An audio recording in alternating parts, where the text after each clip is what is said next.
Welcome, brother and sister. Welcome to part 2 of Black Ice Deception. This is the deception I'm talking about.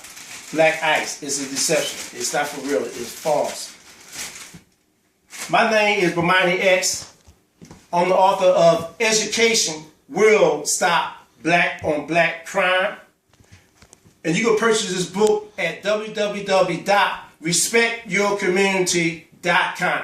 Once again, www.respectyourcommunity.com.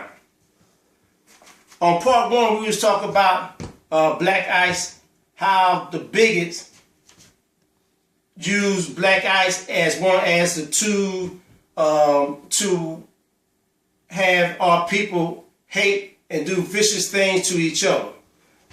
It's a process of why black people do what they do to themselves. We've been trained to hate each other, to destroy each other. And this is what my book do. It's not just saying education will stop black on black crime. It tell you, educate you on who and how and why the bigots is a process of how they doing and responsible for, I believe, 90% of black on black crime. In part 1 of our lecture on Black Ice Deception, we was talking about the deception of it. But this is part 2, and we also going to talk about white issues as far as white lightning. Lightning that hit and killed people, destroyed hundreds of homes, is white. But the meteorologists will not tell you that white lightning has struck again and killed and destroyed many of people and many of homes. The bigots won't tell you that the white tornado, they won't even consider it, don't even call it white tornado, which is white, and when it comes down to the ground, it'd be debris flying around, but actually it might be gray. But they don't say the white tornado, they just say tornado. So if you look at it, if bigots want to be fair, and which is no such thing, they can't be fair, they won't identify the white natural causes that happen to people. But anything black that happen negative, they will surely bring it out. Not only that, they make up things to make you feel, black people feel dehumanized about themselves. Now, what we had, the Constitution. See, we had to start from the roots of things. We just can't look at the surface and see black people doing this to each other. We had to look at the roots. So this black victimizing black didn't happen last year, 100 years ago. It happened over 400 years ago. Now let's deal with the Constitution.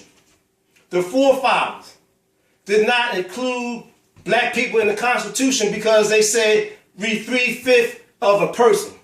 You kidding me? An African man of my ancestors, you say we wasn't human? The first people on earth, according to anthropologists in Ethiopia, they found the first skull faucet of the pigmentation of a black man 5 million years ago. And then anthropologists, French anthropologists, find faucet of black pigmentation in Kenya for like 4 million years ago. So we was the first people on earth and developed. So the white so-called forefather, they say, you are ends. They say we are niggers. So that right there is called black people to hate themselves. Now when they call you nigger, that's the philosophy created by bigots who hate black people. So why is black people still calling themselves ends? You know, who told you that you was in? Bigots. Like Bull Connor, that racial cracker bigot. So when you call yourself in, you supporting and you living the legend of Bill Connor and people like that, like the so-called forefather, bigots. They didn't put the red man that owned this so-called United States. They kept them out too. So now they are psychopathical liars. So how can they even claim or try to validate that black people were 3/5 of a person? That's racism, white supremacists. Because what white supremacists want, they want a white world, a white domination. So they nefarious, people, these so-called forefathers. And they would do anything to dehumanize black people.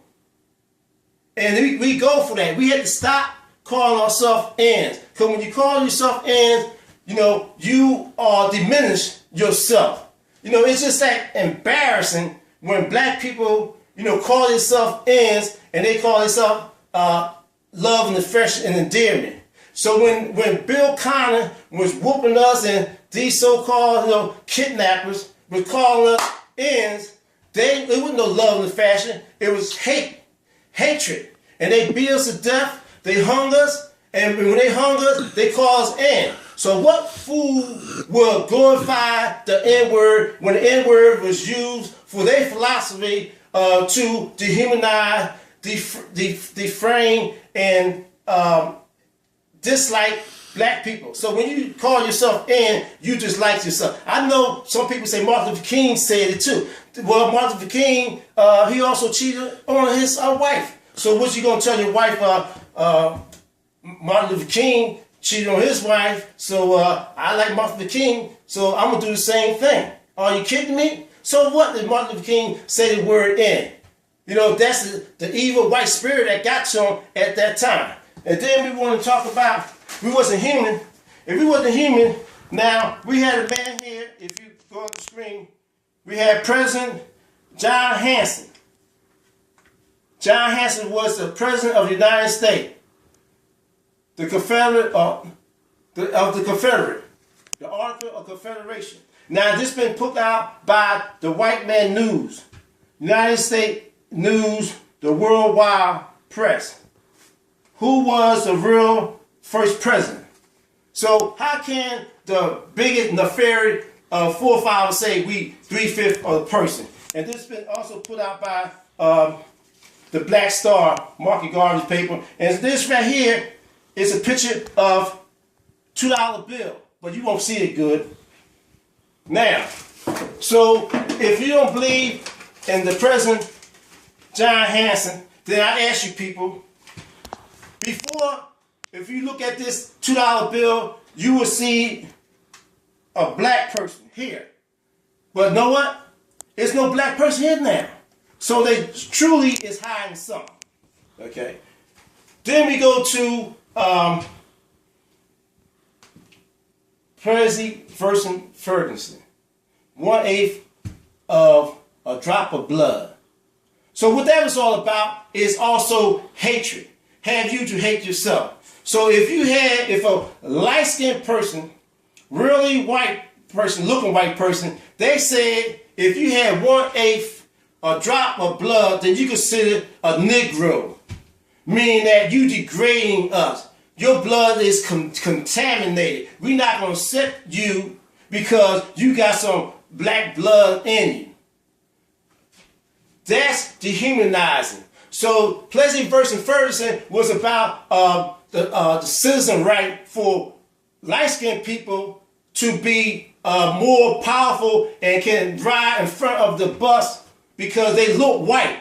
And so the Supreme Court of 1896 said, separate but equal. What that means is a bunch of bull. It means that equal, the white people, it's never been equal.